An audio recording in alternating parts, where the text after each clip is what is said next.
आज हम लोग यहाँ शक्ति की पूजा करने के लिए एकत्रित हुए हैं। अभी तक अनेक संत साधुओं ने, ऋषि मुनियों ने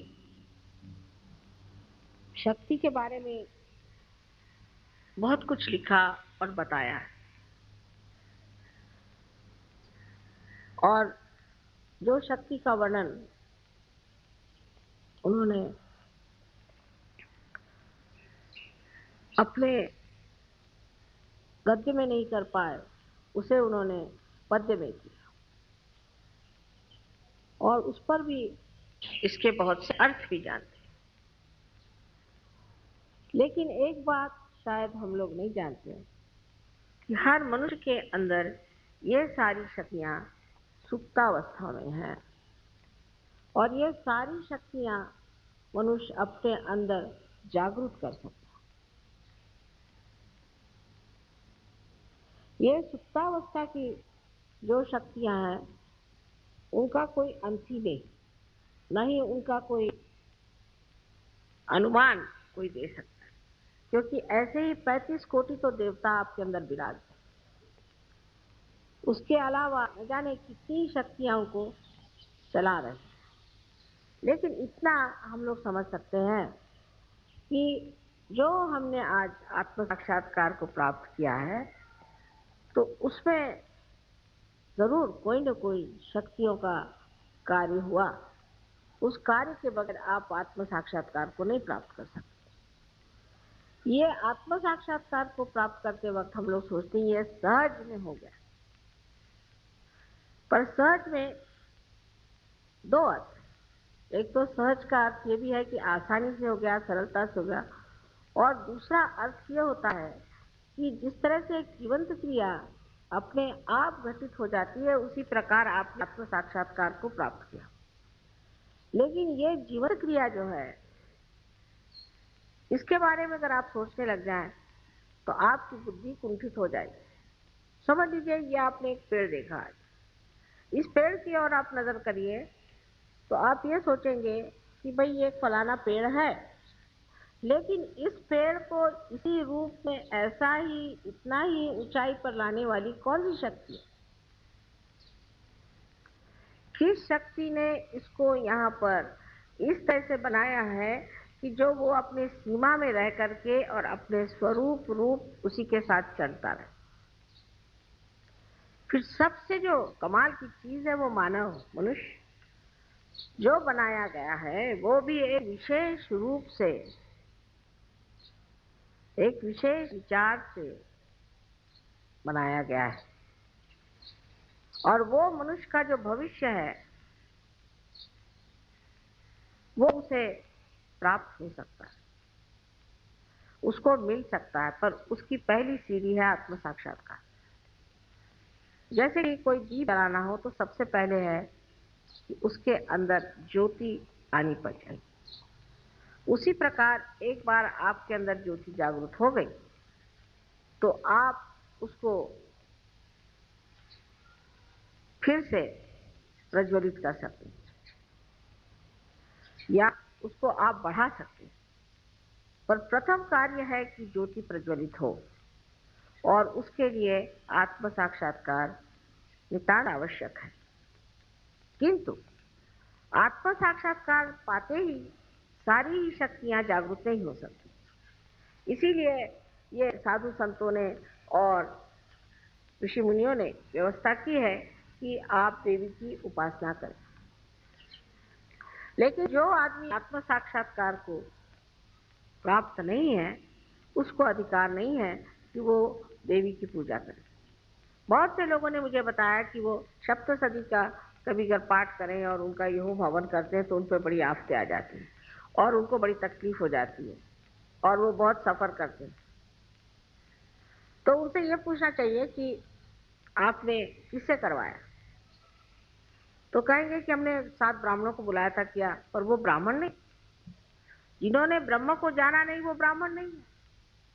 और ऐसे ब्राह्मणों से कराने से ही देवी रुष्ट हो गई और आपको तकलीफ हुई। तो आपके अंदर एक बड़ा अधिकार है कि आप देवी की पूजा कर सकते हैं और साक्षात में भी पूजा कर सकते हैं। यह अधिकार सबको नहीं है। अगर कोई कोशिश करे तो उसका उल्टा परिणाम हो सकता है, उसका विपरीत परिणाम हो सकता है। सबसे बड़ी चीज है कि शक्ति जो है वो जितनी ही आपको आरामदेही है, जितनी वो आपके सर्जन का व्यवस्था करती है, जितनी वो आपके प्रति उदार और प्रेममयी है, उतनी ही वो क्रूर और क्रोधमयी है। कोई बीच का मामला नहीं है, या तो अति उदार है और या तो अति क्रोधित है, बीच में कोई मामला चलता नहीं। वजह यह है कि जो लोग महादुष्ट हैं, राक्षस हैं और जो संसार को नष्ट करने पे आमादा हैं, जो लोगों को भूल भुलैया में लगाए हुए हैं और कलयुग में अपने को अलग अलग बता करके कोई साधु बना है तो कोई पंडित बना हुआ है, कोई मंदिरों में बैठा है तो कोई मस्जिदों में बैठा है, कोई मुल्ला बना हुआ है, कोई पोप बना हुआ है, तो कहीं कोई पॉलिटिशियन बना हुआ है। ऐसे अनेक अनेक कपड़े परिधान करके जो अपने को छिपा रहा है, जो कि राक्षसी वृत्ति का मनुष्य है, उसका नाश होना आवश्यक है। लेकिन ये जो नाश की शक्तियां हैं, इसके तरफ आपको नहीं जाना चाहिए। आप सिर्फ इच्छा मात्र करें और ये शक्तियां अपने ही आप कार्य कर लें। तो सारे संसार में जो ये चैतन्य बह रहा है, ये उसी महामाया की शक्ति है और इस महामाया शक्ति से ही सारे कार्य होते हैं। और ये शक्ति सब चीज सोचती है, जानती है, सबको पूरी तरह से व्यवस्थित रूप से लाती है, जिसे कहते हैं ऑर्गेनाइज कर लेती है। और सबसे बड़ी चीज है कि ये आप पर प्रेम करती है और इसका प्रेम निर्वाज। इस प्रेम में कोई भी मांग नहीं, सिर्फ देने की इच्छा है, आपको पनपाने की इच्छा है, आपको बढ़ाने की इच्छा है, आपकी भलाई की इच्छा है। लेकिन इसी के साथ साथ जो चीजें कांटे बन करके आपके मार्ग में रुकावट डालेंगे, आपके धर्म में खलल डालेंगे या किसी भी तरह से आपको तंग करेंगे, ऐसे लोगों का नाश करना अत्यावश्यक है। लेकिन उसके लिए आप अभी शक्ति न लगाएं। आपको सिर्फ चाहिए कि आप उस शक्ति के लिए सिर्फ पाचारण करें, आवाहन करें देवी का, और उसे कहिए कि ये जो अमानुष लोग हैं, इनका आप नाश कर दीजिए। ये तो पहली चीज हो गई। सो आपको छुट्टी मिल गई कि आप कोई भी आप पे अगर अत्याचार करे, कोई भी आपसे बुराई से बोले, कोई आपको सताए, तो आप पे एक और विशेष रूप से एक स्थिति है जिसमें आप निर्विचार हो जाए। तो सारी चीज को एक आप साक्षी रूप से देखना शुरू करें, एक नाटक के रूप में। जैसे अजीब पागल आदमी मेरे पीछे पड़ा हुआ, इसको क्या करने का है? उसका पागलपन देखिए, उसका मनस्ताप देखिए, उसकी तकलीफें देखिए और आप उस पर हंसिए। अजीब बेवकूफ है। उसके लिए आपको कोई तकलीफ उठाने की जरूरत नहीं। उसके लिए सिर्फ आपको आपका जो किला है वो निर्विचारिता, उसमें जाना चाहिए। और निर्विचारिता में जाते ही साथ आपकी जो कुछ भी संजोने वाली शक्तियां हैं, आनंद देने वाली शक्तियां हैं, प्रेम देने वाली शक्तियां, वो सब की सब समेट करके आपके अंदर है। लेकिन जब तक आप इन चीजों में उलझे रहेंगे और जब तक आप ये सोचते रहेंगे इसको मैं कैसे इसका सर्वनाश कर दूं, इसको मैं किस तरह से खत्म कर दूं, इस पे मैं क्या इलाज कर लूं, और इस तरह के आप षड्यंत्र बनाते रहेंगे, तब तक आप सच्ची मानिए कि उसका असर आप पे होगा, उस पर नहीं।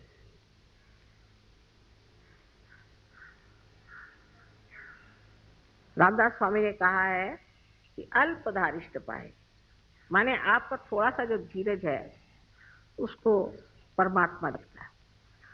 लेकिन आपके अंदर इतनी ज्यादा शक्तियां हैं, इतनी ज्यादा शक्तियां हैं कि उनको पहले आपको पूरी तरह से प्रफुल्लित करना चाहिए, उसको जगाना चाहिए, उनको जानना चाहिए, अपने प्रति एक तरह का बड़ा आदर रखना चाहिए। अब ये शक्तियां नष्ट होती हैं सहयोगियों में भी जागती है फिर नष्ट हो जाती है, जागती है फिर नष्ट हो जाती है।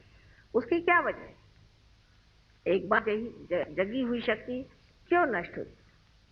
जैसे कि एक मनुष्य में आज शक्ति है कि वो बड़ा भारी कला में निपुण हो गए।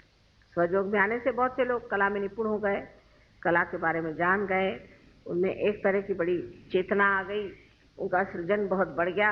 लोग देख के कहते हैं कि वाह, एक कलाकार ऐसा है कि समझ ही नहीं आता। पर फिर वो उसी कला में उलझ जाता है, फिर उसकी शोहरत हो गई, नाम हो गया, उसी में उलझते जाता है।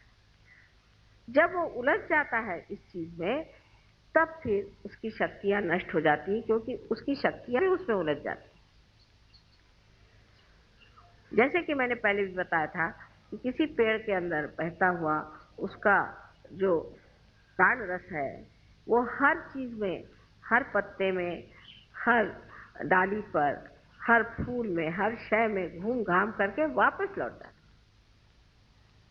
उसी प्रकार जो भी आपके अंदर शक्तियां आज प्रवाहित हैं और जिन शक्तियों के कारण आप आज कार्यान्वित हैं, ये सारी ही चीजें आपको जानना चाहिए कि इस शक्ति का ही प्रादुर्भाव है और उसमें आपको उलझने की कोई जरूरत नहीं। आप उसमें एक निमित्त मात्र बीच में हैं, और जब आप ये समझ जाएंगे कि हम निमित्त मात्र हैं, तो ये आपकी शक्तियां कभी भी दुर्बल नहीं होंगी और कभी भी नष्ट नहीं हो सकती। इसी प्रकार अनेक बार मैंने देखा है कि सहयोगियों का चित्त जो है वो ऐसी चीजों में उलझते जाता है। कोई चीज से भी वो बड़प्पन में आ जाए, कोई भी चीज से उन्होंने बहुत प्रगति पा ली। आप जानते हैं कि बहुत से स्टूडेंट्स जो कि क्लास में कुछ नहीं कर पाते थे, फर्स्ट क्लास में आने लग गए, सब कुछ बहुत अच्छा हो गया, तो फिर वो कभी सोचने लग जाए कि वाह, हम तो कितने बड़े हो गए। जैसे ही ये सोचना शुरू हो गया, वैसे ही ये शक्तियां आपकी खत्म हो जाए और गिरती जाए। अब सोचना यह है कि हमें क्या करना। अगर समझ लीजिए किसी आदमी का एकदम बिजनेस बढ़ गया, या उसको खूब रुपया मिलने लग गया, या उसके पास कोई विशेष चीज आ गई, तो उसे क्या करना चाहिए? उसे पूरी समय सतर्क रहना चाहिए और यही कहना चाहिए कि माँ, ये आप ही कर रहे हैं, हम कुछ नहीं कर रहे, ये आप ही की शक्ति कार्यान्वित है, हम कुछ नहीं कर रहे। बहुत जरूरी कि आप सतर्क रहें, क्योंकि उसके बाद जब आपकी शक्तियां खत्म हो जाएंगी तो आप खुद ही कहेंगे कि माँ, सब चीज डूब गई, सब खत्म हो गया। ये कैसे? जो शक्ति कार्य कर रही है उसको कार्यान्वित होने। जैसा एक पेड़ है, समझ लीजिए, उस पेड़ के पत्ते कैसे गिरते हैं, आपने सोचा है? उसमें बीच में एक बुच के जैसी, जिसे कॉर्क कहते हैं, बीच में आ जाता है। पत्ते और पेड़ के बीच में एक कॉर्क आ जाता है, उसके पास कुछ शक्ति आती नहीं तो वो गिर जाता है पत्ता। इसी प्रकार मनुष्य का भी होता है। आज उसकी शक्ति एक महान शक्ति से जुटी हुई और वहां से वो उसे प्राप्त कर रहा है, लेकिन जैसे ही वो अपने को कुछ समझने लग जाए, या उसके अहंकार में बहक जाए, या उसकी जो अनेक तरह की गतिविधियां हैं, जिस तरह से कंपटीशन, ये वो, इसमें उलझता जाए, तो उसके बीच में एक दरार पड़ जाती, और उस दरार के कारण वो मनुष्य फिर उसे प्राप्त नहीं कर सकता जो उसे प्राप्त किया हुआ है, क्योंकि वो तो निमित्त मात्र था, लेकिन जो शक्ति अंदर उसके अंदर बह रही थी, वो शक्ति ही बीच में कट गई। जैसे कि अभी इसकी शक्ति कट जाए तो शायद मेरा लेक्चर ना बंद हो, पर ऐसे हो सकता है। इसलिए हमको एक बात को खूब अच्छे से जान लेना चाहिए कि हमारे अंदर जो शक्तियां जागृत हुई हैं और जो कुछ भी हमारे अंदर की विशेष स्वरूप की, व्यक्तित्व को प्रकट करने वाली जो नई आभा हमें दिखाई दे रही है, इस शक्ति को हमें रोकना नहीं चाहिए। इसके ऊपर हमें यह नहीं सोचना चाहिए कि हम कुछ बहुत बड़े हो गए या हमने कुछ बहुत बड़ा पा लिया। दूसरी तरफ से ऐसा भी होता है कि जब ये शक्ति आपके अंदर जागृत हो जाती है, उस वक्त आप में एक तरह का उदासीपन भी आ सकता है, इस तरह का कि अभी दूसरे साहब तो इतने पहुंच गए, हम तो वहां पहुंचे नहीं, उन्होंने ये कर लिया, हमने ये किया नहीं, और हर तरह से आदमी उलझते जाता है। और उसमें कुछ लोग ऐसे भी होते हैं जो छोटी छोटी बातों पर ही अपने को दुखी मानते हैं, बहुत छोटी बातों पर। जैसे अब सबको बैड मिला, मुझको बैड नहीं मिला। जब हम गणपतिपुरे में, हमें बड़े अजीब अजीब अनुभव आए कि लोग आए कहने लगे कि माता जी हमको एक चीज का डब्बा दे दो। मैंने कहा भाई ये भी कोई तरीका हुआ। दूसरे ने कहा कि आपने मुझे इतना दिया लेकिन उसको नहीं दिया। ये कोई बात हुई? उस मौज में और आनंद में ये सब सोचने की बात ही नहीं है। छोटी छोटी बात में वो दुखी हो जाते हैं। फिर ऐसी जिसको बहुत बड़ी बात समझते हैं कि किसी का, समझ लीजिए पति ने विछोह कर दिया, या किसी पति का रास्ता ठीक नहीं रहा तो पत्नी रोते बैठेगी, या किसी का किसी की पत्नी ठीक नहीं रहे तो पति रोते बैठेगा। अरे भाई आपकी कितने बार शादियां हो चुकी पहले जन्म में, और इस जन्म में एक शादी हुई है, चलो इसको किस तरह से खत्म करो। उसी के पीछे में आप लोग रात दिन परेशान रहो कि मुझ पे ये दुख आ गया, मेरे बच्चे का ऐसा हो गया, मेरे बच्ची का ऐसा हो गया, उसका ऐसा हो गया, उसका ऐसा हो गया। इसका कोई अंत है? इसको कोई पार कर सकता है? क्योंकि इतनी छोटी सी चीज है कि वो तो पकड़ ही भी नहीं आती। इतनी शुद्र बात है कि वो मेरे पकड़ ही नहीं आती कि उसको क्या। आप कोई भी आएगा तो ऐसी छोटी छोटी बातें मुझे बताते, मुझे बड़ी हंसी आती, मैं चुपचाप सुनती रहती हूँ। लेकिन मैं कहती हूँ कि आप सहयोगी, सागर के जैसा तो आपका हृदय मैंने बना दिया, और हिमालय के जैसा आपका मैंने मस्तिष्क बना दिया, और आप ये क्या चुटुर पुटुर बातें कर रहे हो कि जिसका कोई मतलब ही नहीं रहता। इसकी बात उसकी बात, दुनिया भर की फालतू की बातें करना, और जो सहज की बात है वो बहुत कम होती, उसमें मौन लगता है। तो सहज में तो कुछ हमने ध्यान ही नहीं दिया, तो सहज में तो मौन हो जाता है। अभी मैंने सुना कि पूना में लोग जरा कम आने लग गए हैं ध्यान में, क्योंकि महाभारत शुरू हो गया है। मैंने तो अभी तक देखा ही नहीं है महाभारत, जो एक देखा है वही काफी। अब देखने की क्या जरूरत है? अब अपने को दूसरा महाभारत करने का। अब वो महाभारत देखते बैठे हो। अबे ऐसा ही आपको महाभारत देखने का शौक है तो उसकी वो फिल्म मंगा लेना, देख लेना, लेकिन पूजा छोड़ करके और आपका सेंटर छोड़ करके आप महाभारत देखते हैं तो आपकी वो शक्ति कहाँ दिखेगी?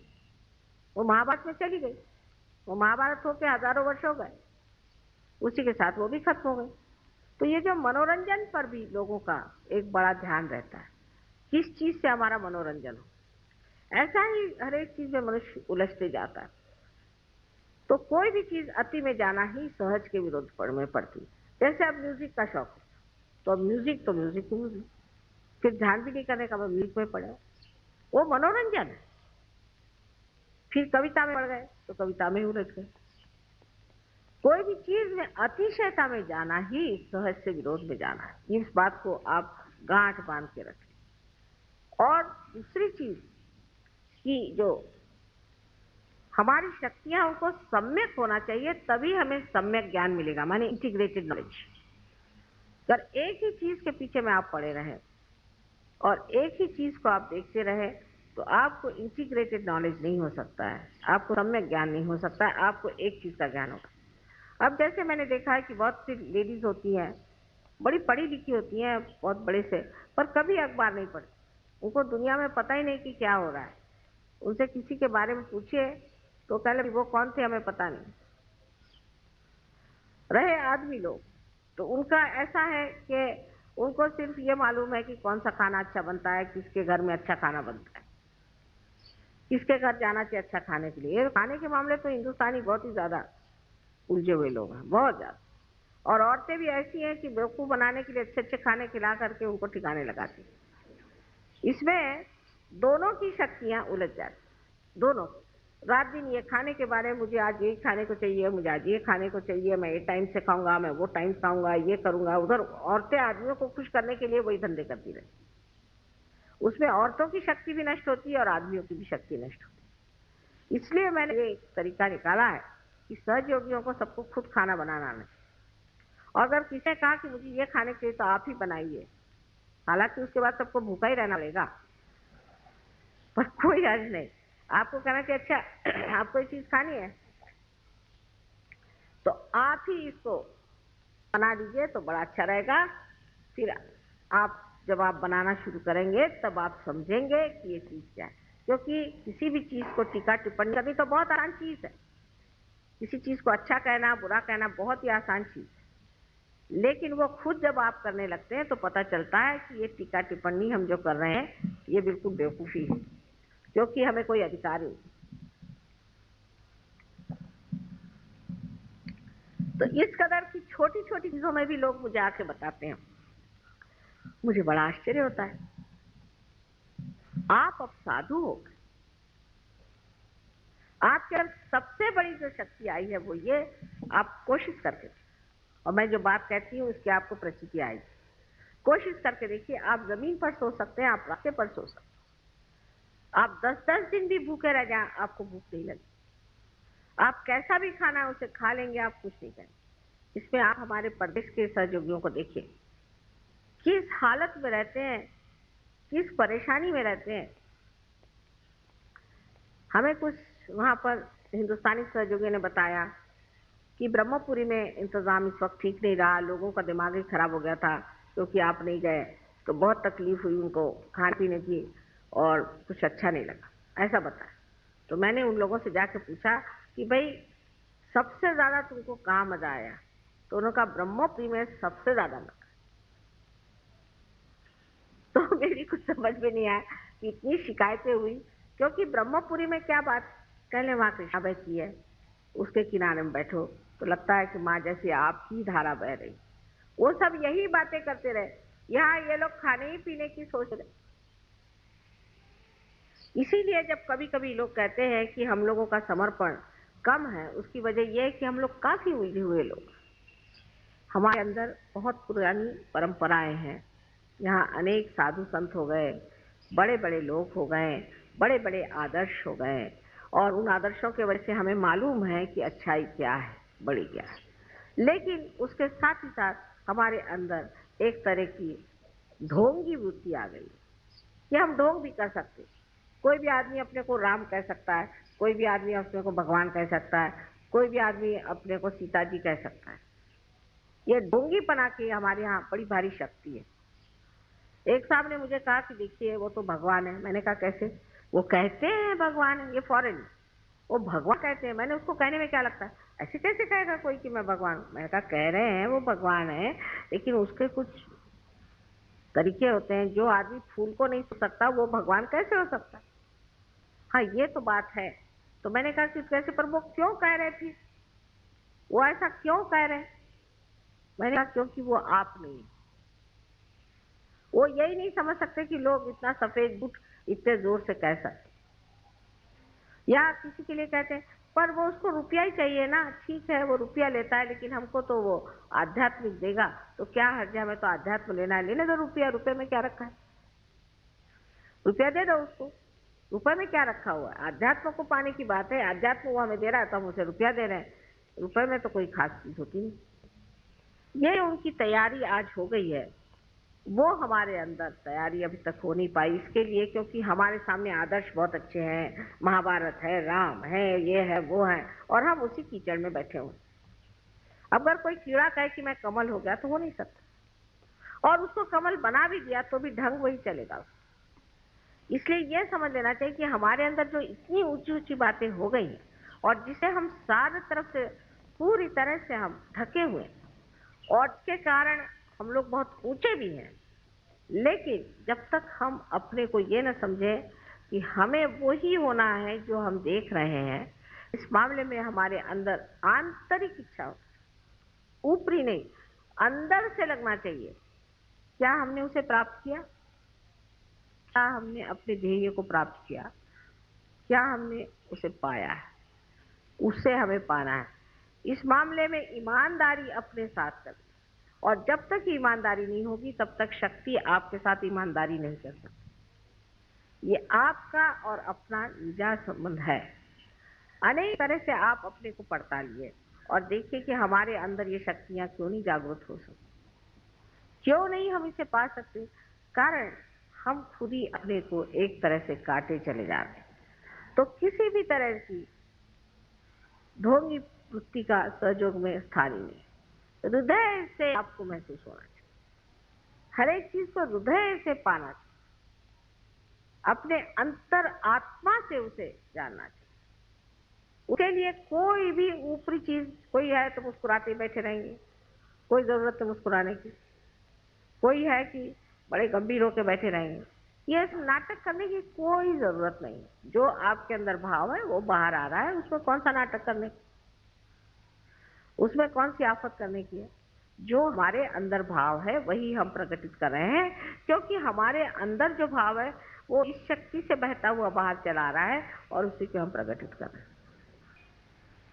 और जो लोग इस तरह से एक बार समझ लें कि हमें पूरी तरह से ईमानदारी से सहयोग करना, वो धीरे धीरे इसमें खिसकते जाए।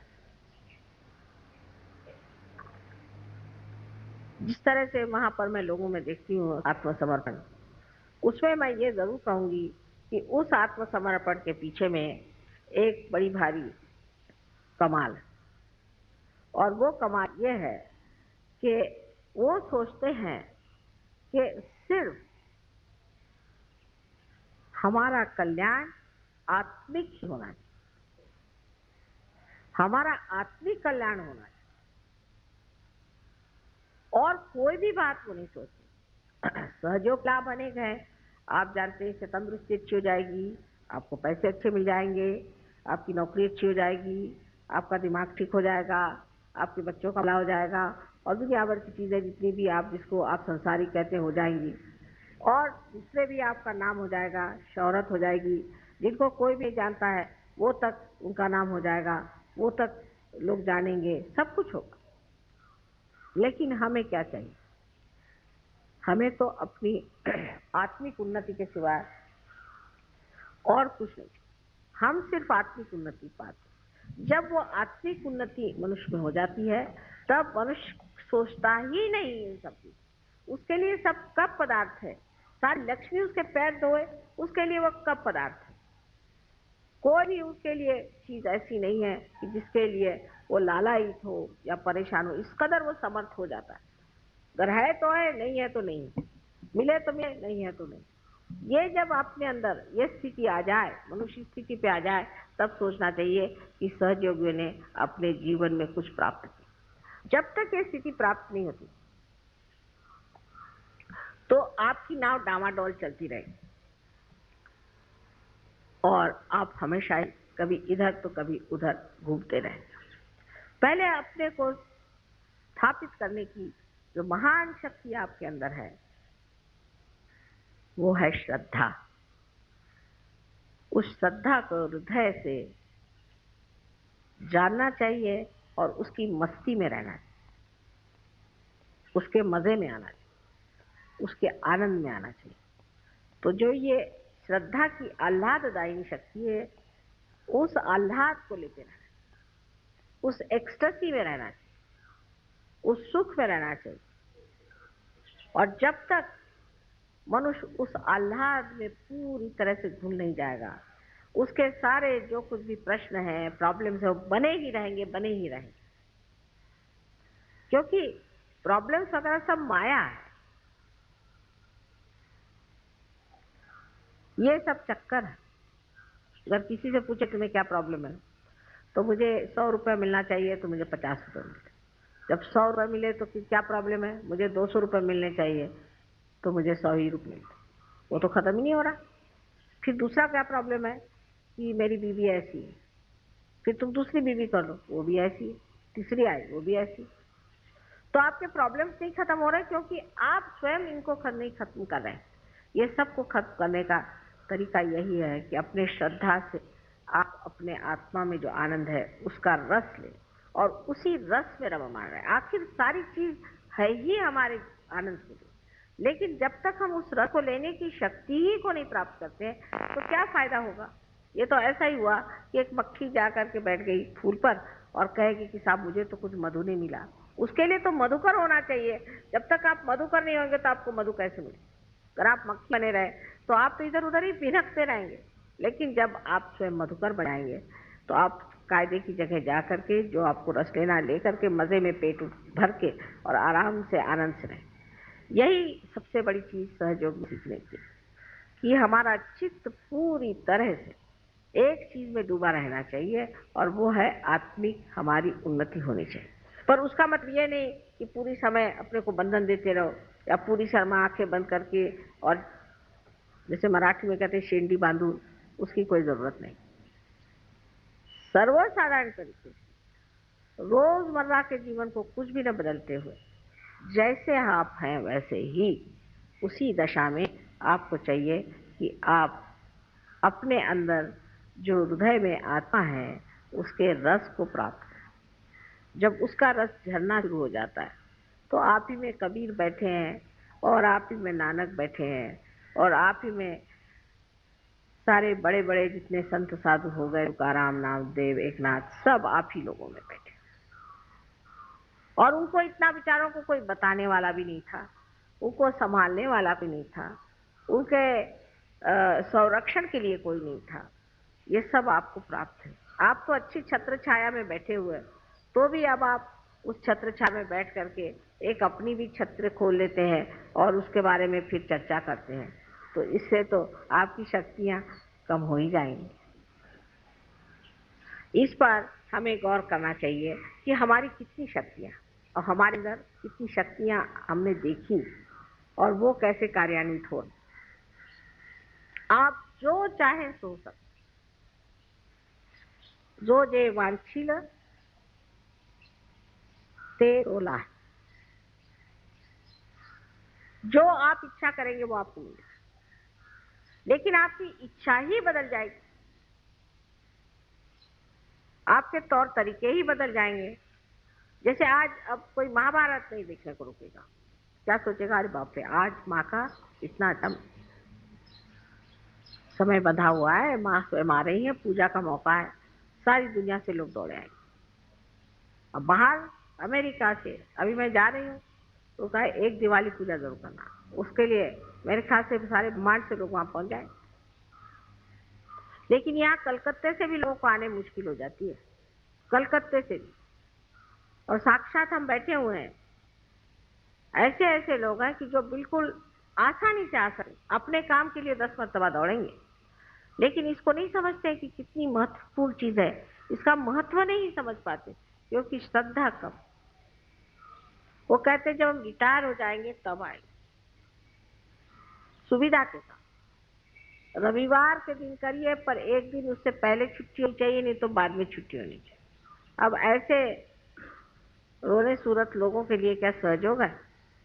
ये घोड़े कहाँ तक जाएंगे, ये तो खितर भी नहीं। जो लोग इस तरह की बातें सोचते हैं वो सहयोग में कहाँ तक पहुंचेंगे, ये मेरी समझ में नहीं आती। कि सब सुविधा होनी चाहिए, सैटरडे संडे होना चाहिए, और उसमें से भी हम जैसे ही प्रोग्राम खत्म होगा भाग जाएंगे, क्योंकि हमको कल दफ्तर में जाना है। तुम जाओगे कल भी, सब ठीक हो जाएगा। लेकिन अगर आप ऐसी जल्दबाजी करोगे तो खंडाला के घाट में आपको रोक लेंगे हम। लेकिन ये सब चूल, ये सब शैतानियां हम कितनी भी करें, लेकिन आपकी अकल में जब तक ये चीज घुसेगी नहीं, क्या फायदा। तो चाह रहे हैं कि किसी तरह से आपको रास्ते पर ले। अब रास्ते पे लाने पर अगर बार बार आप लोग फिसल पड़े तो कितनी हमें मेहनत करनी पड़ेगी, और आप में जो शक्तियां जागरूक हो सकती हैं, जो अपने आप पनप सकती हैं, बढ़ सकती हैं, वो सारी शक्तियां कहां से कहां नष्ट हो जाए। तो अपने को पहले आपको संवारना है, अपने शक्तियों के गौरव में उतरना है, और ये जानना है कि हमारे अंदर कितनी शक्ति है और हम कितनी शक्तियों को प्राप्त कर सकते हैं, हम कितने ऊंचे उठ सकते हैं, हम क्या क्या लाभ दूसरों को दे सकते हैं। इतना भंडारा हमारे अंदर पड़ा हुआ है, सारा कुछ खुल गया, चाबी मिल गई। अब खुल जाने पर सिर्फ उसमें से निकाल के लोगों को बांटना और उसका मजा उठाना। आज ये जो शक्ति की पूजा हो रही है, असल में मैं चाहती हूँ कि आप जानिए कि आपकी ही शक्ति की जागृति होनी चाहिए, जिससे आप बड़े ईमानदार और एक सच्चे तरीके से श्रद्धामय हो जाए। साधु संतों को कुछ कहना नहीं पड़ता था, वो मार खाएंगे, पीटे जाएंगे, उनको जहर देंगे, चाहे कुछ करिए, उनकी लगन नहीं छूटती थी। अब आप लोगों को तो कनेक्शन लगा दिया, लेकिन वो इतना ढीला कनेक्शन है कि बार बार लगाना पड़ता है। फिर से किसी बात से छूट जाता है, फिर से किसी बात से लगाना पड़ता है। अब सोचना ये है आपको कि हमारे अंदर की सारी ही शक्तियां हमें जागरूक करनी है, तो फिर कोई कमी नहीं रह जाएगी, कोई आपके सामने प्रश्न ही नहीं रह जाएंगे। इन शक्तियों का जागरूक करना बहुत आसान है। एक ही बात है कि आपकी लगन होनी चाहिए। जिसको लगन हो जाएगी, जो पूरी तरह से लगन से सहयोग में उतरेगा और जिसका हमेशा जी सहयोग पे ही खींचा रहेगा, उधर ही ध्यान रहेगा, उसका सब तो क्षेम हो ही जाएगा। पर पहले योग घटित होना चाहिए, और आधा अधूरा योग किसी काम का नहीं। न इधर के रहे न उधर के रहे, ऐसी हालत हो जाएगी। एक छोटे से बी में हजारों वृक्ष निर्माण करने की शक्ति है, तो आप तो ऐसे हजारों वृक्षों के मालिक मनुष्य हैं, और उनमें से हजारों लोगों को आप भी शक्तिशाली बनाने की शक्ति आपके अंदर है। लेकिन अगर इस बीज का अंकुर निकलने के बाद अगर आप रास्ते पे फेंक दीजिए और इसकी परवाह न करें, और इसका अगर पेड़ नहीं हुआ, तो इसकी शक्ति कुंठित हो जाएगी।